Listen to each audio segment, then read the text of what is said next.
Nous avons reconduit, comme l'année dernière, les 11 parcours allant de 8 à 120 km.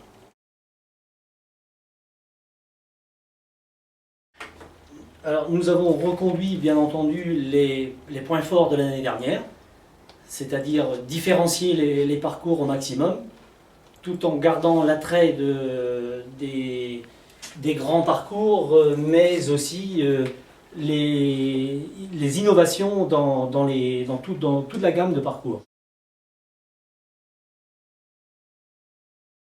Les petits parcours de 8 à 25 km, puisque le maximum tangente vers 25 km,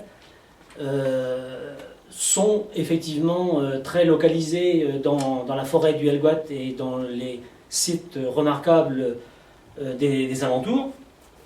Les points forts des 8 km qui sont des parcours dits familiaux passent dans des points stratégiques comme le chaos du Helgoat, bien sûr, le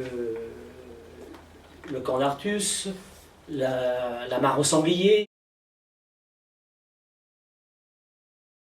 Cette année, le 30 et 40 vont directement sur les crêtes, en passant par la commune de Berrien, notamment, dans le bourg de Berrien, qu'on n'avait pas encore traversé. Et évidemment, la ligne magique des crêtes pour revenir par l'allée centrale, on va dire, des Monts d'Arrée, où rentrent également tous les parcours par la Feuillée. Dénivelé notamment sur le 120, on va friser les 3000 mètres.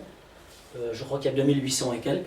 Les raids, évidemment, couvrent la totalité des Monts d'Arrée, enfin donc la ligne de crête totalement, un petit peu comme l'année dernière, mais dans un sens différent, avec une nouveauté qui est une boucle sur la partie ouest des Monts d'Arrée,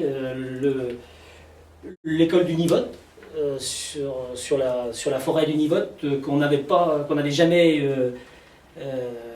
comment dirais-je, sillonné, tout au moins dans le cadre des rocs.